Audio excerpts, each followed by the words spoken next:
नमस्ते दोस्तों, मेरे एक नए वीडियो में आपका फिर से स्वागत है।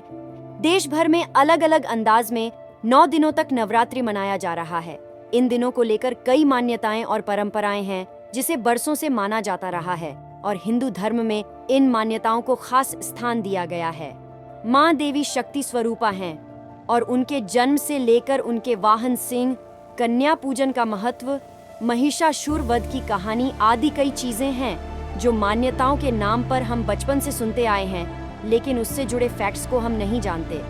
तो आइए आज हम नवरात्रि में माँ दुर्गा से जुड़ी कुछ फैक्ट्स के बारे में जानते हैं। पौराणिक कथाओं के अनुसार देवताओं को भगाकर जब महिषासुर ने स्वर्ग पर कब्जा किया तो सभी देवता मिलकर त्रिमूर्ति यानी ब्रह्मा, विष्णु और शिव के पास गए और उन तीनों ने अपने शरीर की ऊर्जा से एक आकृति बनाई।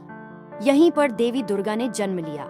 इस रूप में सभी देवताओं ने अपनी अपनी शक्तियां डाली, इसीलिए दुर्गा को शक्ति भी कहा जाता है। इसलिए वो सबसे ताकतवर मानी जाती है। उन्हें शिव का त्रिशूल, विष्णु का चक्र, ब्रह्मा का कमल, वायुदेव से नाग, हिमावंत जो पर्वतों के देवता है उनसे कपड़े, धनुष और शेर मिला और ऐसे एक एक कर शक्तियों से वो दुर्गा बनी।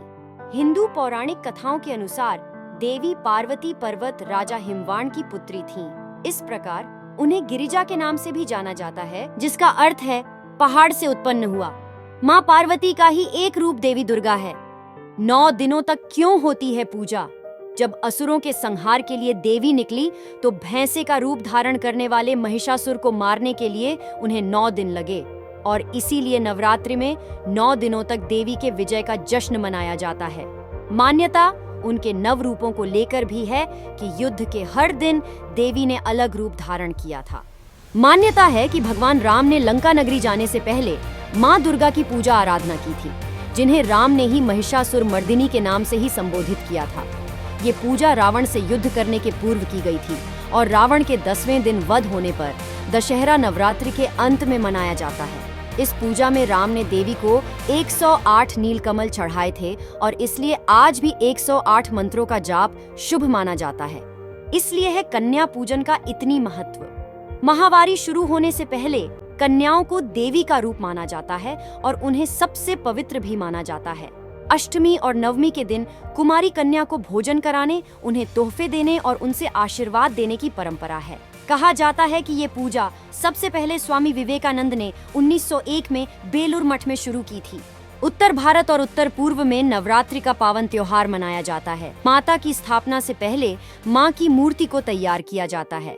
क्या आप जानते हैं कि माँ की मूर्ति की मिट्टी कहाँ से लाई जाती है? आपको जानकर आश्चर्य होगा कि माँ दुर्गा की मूर्ति का निर्माण करने के लिए वेश्यालय की मिट्टी का प्रयोग किया जाता है।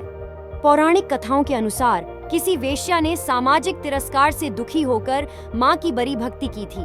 माता ने प्रसन्न होकर उसे इस पीड़ा से बाहर निकाला और वरदान स्वरूप कहा कि उनकी मूर्ति जब तक किसी वेश्या के आंगन की मिट्टी से नहीं बनाई जाएगी, पूजा अधूरी मानी जाएगी। तभी से इस परंपरा की शुरुआत हुई और एक समरसता का माहौल बनने लगा। वीडियो में अंत तक बने रहने के लिए धन्यवाद।